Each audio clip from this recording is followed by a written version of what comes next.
Selamat datang dalam webinar series Festival Indonesia Tangguh 2021. Tema kita hari ini, daerah tangguh, daerah tumbuh. Dalam beberapa tahun ini, ekonomi dunia diwarnai dengan globalisasi. Globalisasi itu artinya kompetisi yang makin intensif, termasuk di tanah air, karena Indonesia juga menganut paham free market. Kemudian setelah itu diwarnai juga dengan digitalisasi. Digitalisasi ini banyak merubah ekosistem atau cara berbisnis juga bagi dunia usaha, besar maupun kecil, di mana tentunya apapun yang basisnya internet itu tumbuhnya sangat luar biasa. Kita sudah melihat retail terdampak oleh e-commerce, kemudian juga pertumbuhan daripada online travel yang juga banyak menghantam tentunya usaha-usaha travel konvensional. Kemudian ada lagi ride hailing seperti aplikasi ojol dan lain sebagainya. Tapi pada intinya usaha yang berbasis internet tumbuhnya luar biasa dan menghantam usaha yang berbasis konvensional. Itulah kenapa disebut industri 4.0 itu adalah disruptif atau mengganggu. Kemudian yang ketiga yang juga kita alami belakangan ini adalah adanya COVID-19. Pandemi ini telah menghantam tentunya seluruh dunia termasuk Indonesia. Ini adalah momentum yang tepat untuk melakukan introspeksi bagaimana di tengah seluruh permasalahan yang ada, Indonesia bisa mengatasinya dengan baik atau paling tidak menekan serendah-rendahnya permasalahan atau dampak yang negatif daripada semua itu, mulai globalisasi, kemudian digitalisasi dan pandemi, sehingga masyarakat masih bisa tentunya tumbuh dengan baik. Dan kita pahami juga bahwa Indonesia telah berubah memasuki tahun 2000 sampai dengan hari ini, di mana desentralisasi ekonomi itu makin kita rasakan dengan otonomi daerah, di mana tentunya daerah-daerah itu menjadi lebih penting. Ya, ekonomi daerah menjadi penting, termasuk tentunya provinsi, kabupaten, kota, ya, akibat daripada desentralisasi tadi. Sehingga dengan demikian daerah akan menjadi lebih berperan dalam membangun ekonomi bangsa. Dan kita ketahui Provinsi DKI Jakarta, juga Provinsi Jawa Barat adalah provinsi yang besar, tapi tidak mengecilkan juga Provinsi Sulawesi Utara yang juga sangat strategis letaknya, khususnya untuk mungkin ekspor import dengan negara lain. Jadi pada kesempatan ini kita akan simak kiat-kiat daripada para pimpinan daerah, yaitu melalui nanti Pak Anies, kemudian Pak Ridwan Kamil, Pak Oli, strategi-strategi beliau dalam membangun ekonomi daerahnya masing-masing. Bagaimana pendapatan PAD asli daerah itu bisa tumbuh, sehingga daerah itu bisa lebih mandiri, sehingga bisa membangun ekonominya lebih kuat lagi, lebih besar lagi. Bagaimana juga digitalisasi itu bisa diatasi, yang juga pada akhirnya menguntungkan usaha kecil atau UMKM. Jakarta memiliki kontribusi 17 hingga 18% dari national GDP. Sehingga bila di Jakarta terjadi ekspansi di dalam perekonomian kita, tumbuh, maka dampaknya akan dirasakan secara nasional. Sebaliknya, ketika Jakarta mengalami kontraksi, maka efeknya pun akan terasa secara nasional. Nah, dalam periode tahun 2020, kita mendapatkan gelombang pandemi yang berdampak cukup besar di dalam kegiatan perekonomian kita. Kita tumbuh negatif. Alhamdulillah tahun 2021 kita tumbuh kalau dibandingkan tahun 2020 awal kuartal pertama kedua itu lonjakannya sampai 10%. Sehingga kita merasa optimis bahwa ke depan Jakarta akan recover dan recovery-nya Jakarta berdampak kepada perekonomian nasional. Nah, saya perlu garis bawahi di sini. Masalah yang terjadi di dalam perekonomian kita di Jakarta itu bukan karena ada krisis perbankan, bukan karena ada krisis finansial yang berdampak pada krisis ekonomi. Kali ini penyebab dari krisis ekonomi adalah krisis kesehatan. Jadi, bila kita ingin mengobati perekonomiannya, maka sumber masalahnya harus beres. Sumber masalahnya apa? Pada krisis kesehatan. Itulah sebabnya kami di Jakarta sangat serius di dalam menangani masalah COVID, karena kita tahu kalau penanganannya itu kosmetik, tidak otentik, tidak tuntas, tidak sistemik, maka kita akan menghadapi persoalan ini dalam durasi yang cukup panjang. Kasus aktif di Jakarta ini bergeraknya seperti kasus stalagmit ini, stalaktit, loncat tinggi, tapi kemudian langsung turun tinggi. Artinya apa? Artinya testing kita tinggi, tracing yang dilakukan tinggi, treatmentnya baik, pengendalian penduduknya berjalan baik, sehingga loncatan kasus itu terdeteksinya awal, terdeteksi cepat, tiap hari itu terdeteksi, naik, tapi kemudian setelah waktu 2 minggu, dia drop, turun. Kalau kasus baru tidak terkendali, begitu sampai di atas, dia akan melandai terus ke kanan. Plateauing di puncak. Kalau testing kita lambat, kalau tracing kita lambat, bentuknya tidak memuncak begini, bentuknya seperti naik gunung gitu, pelan. Naiknya pelan-pelan gitu. Kenapa naiknya pelan-pelan? Karena ketangkepnya pelan-pelan. Kenapa ketangkepnya pelan-pelan? Karena kemampuan testingnya sedikit, kemampuan tracingnya sedikit. Jadi kasus itu naiknya pelan gitu, naik ke atas seperti bentuk gunung nanti. Nanti turunnya juga pelan. Jakarta naiknya sangat cepat, turunnya sangat cepat, artinya ada kapasitas testing yang tinggi, ada kapasitas tracing yang tinggi, dan ada pengendalian yang berjalan dengan baik. Maka dalam waktu 1 bulan dari puncaknya itu tanggal 16 Juli, 113.000, dan sekarang kasus aktif sudah di angka 9.000-an. Lebih dari 100.000 drop. Ini sekarang kita kembali ke posisi bulan Mei. Dalam waktu 1 bulan. Kita bicara hikmah dulu ya. COVID ini mengajarkan bahwa tidak ada satu resep untuk pandemi ini. Ya, semua berbeda-beda dan kadang-kadang tidak bisa diperbandingkan karena wilayahnya berbeda, Pak. Jawa Barat itu dalam konteks risiko tentulah paling tinggi karena jumlah manusianya saja 50 juta, ya, sebesar Korea Selatan, 2 kali penduduk Australia. Tapi dengan budget hanya 1% dari budget Korea Selatan, kira-kira begitu, tapi nyawa yang diselamatkannya harus sama, Pak. Ya. Nah, yang kedua, kami ini tidak homogen, Pak. Ya.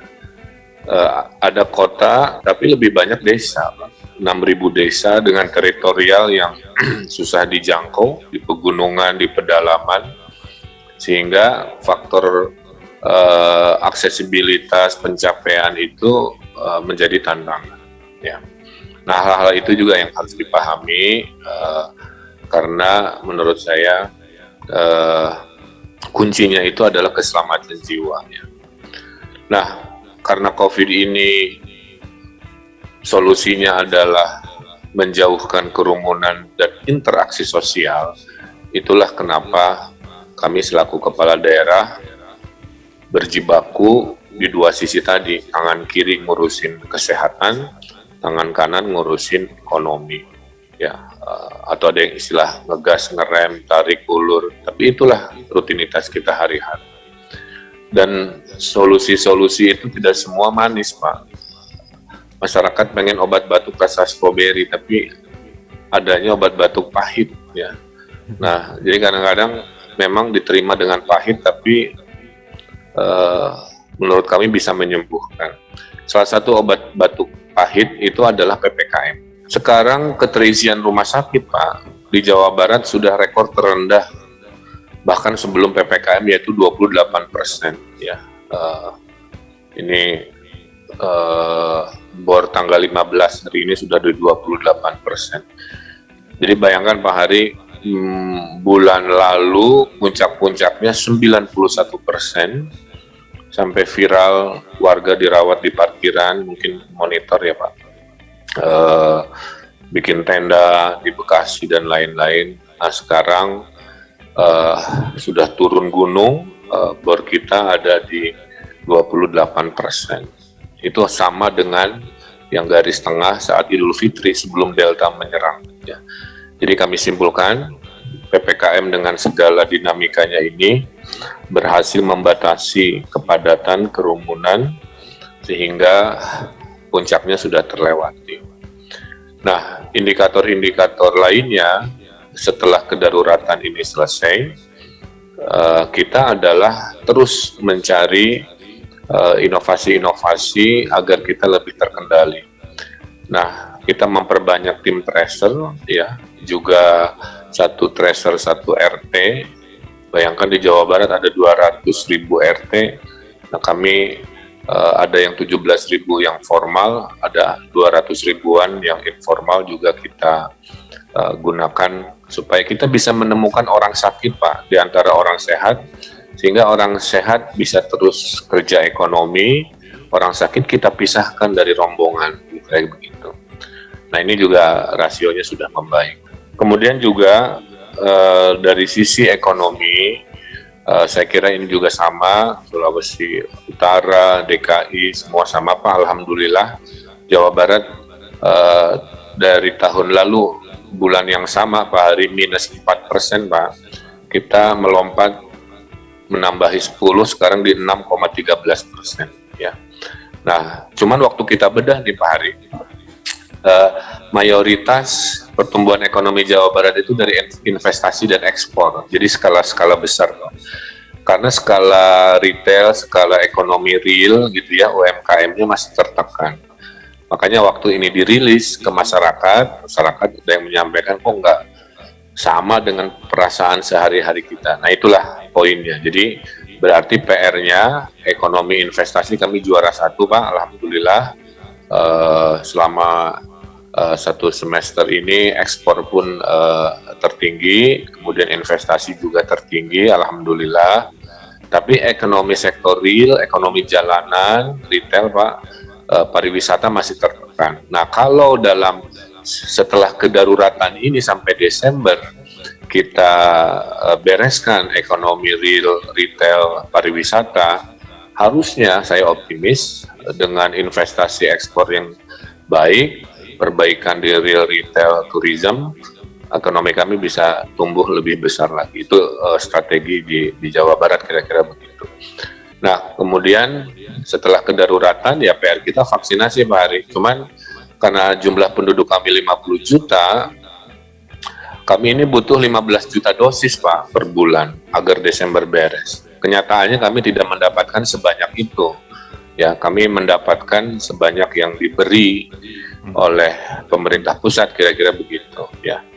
Dan sama juga seperti di Jakarta Pak Anies, kami juga banyak menyuntikkan vaksin untuk sekian jumlah warga yang memang bukan KTP Jawa Barat juga, karena kita kan sama-sama NKRI lah ya.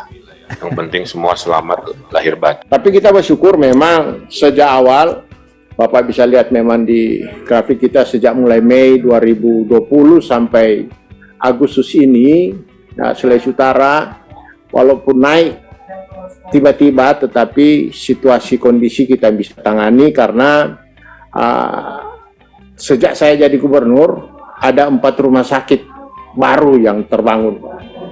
Jadi memang nasib aja berpihak ke saya sebenarnya ini. Tiba-tiba ada COVID, rumah sakit bisa operasi sehingga bor kita terkendali terus. Tidak pernah lewat dari 51%. Selalu terkendali sehingga masyarakat masih bisa terlayani. Tambah lagi kita kerjasama dengan Kementerian Agama, asrama haji kita bisa pakai tempat isoman, begitu juga tempat-tempat pusdiklat yang lain kita siapkan semua, sehingga manfaat ini bisa kita rasakan secara langsung. Hingga penanganan COVID di Sulawesi Utara ini syukur tidak hampir ribut seperti yang dialami rekan-rekan gubernur di Pulau Jawa. Seakan-akan di Sulawesi Utara COVID bisa tertangani dengan baik. Tapi saya juga berterima kasih karena pemerintah pusat memberikan support penuh kepada Provinsi Sulawesi Utara untuk penanganan COVID termasuk vaksin dan obat-obatan, sehingga angka kesembuhan kita di sini juga sangat tinggi. Karena tadi awal-awal Pak Hari bilang Sulawesi Utara berada di posisi yang sangat strategis karena kita punya daerah pemasaran yang bagus, misalnya ke Tokyo langsung sama ke Singapura. Nah, kita membuka kerjasama dengan Garuda, kita dorong agar supaya industri perikanan kita juga hidup, sehingga kita melakukan ekspor di saat-saat pandemi ke Singapura maupun ke Tokyo. Begitu juga lokal, karena ada di dua daerah Maluku Utara dan Sulawesi Tengah industri besar, industri masa depan, sehingga kita juga mensuplai segala hasil pertanian dan peternakan kita ke sana. Tapi kiatnya kita juga mengajak masyarakat kita untuk turun kembali bertani, tentunya kita memberikan insentif. Karena banyak pengangguran terjadi, kita dorong kembali ke kampung, kita memberikan motivasi, salah satunya kalau mereka kembali bertani, kita kasih premi asuransi tani dan premi asuransi ternak. Artinya, kalau mereka gagal bertani, kerugiannya ditanggung oleh asuransi, sehingga banyak masyarakat kembali mau bertani. Tentunya permodalannya kita bantu lewat kredit usaha rakyat yang di Sulawesi Utara BRI mendapatkan hampir 1,7 triliun untuk kredit usaha rakyat ini. Jadi permodalannya di backup full oleh bank. Kegiatannya kita bantu sejak bibit, pupuk, dan alat-alat pertanian. Apabila terjadi kerugian, ini yang bikin motivasi sehingga masyarakat mau pulang ke kampung untuk melakukan pertanian. Di samping infrastruktur menuju ke daerah-daerah pertanian kita buka. Baik, kita memberikan dana hibah kepada kabupaten kota untuk mereka melakukan pembukaan jalan-jalan pertanian. Nah, ini salah satu saya kira yang kita bisa lakukan di dalam hal penanganan ekonomi kita. Tapi satu catatan yang tadi saya bilang, kalau sampai COVID ini tuntas, saya kira ekonomi semua daerah di Indonesia pasti akan cepat tumbuh. Amin.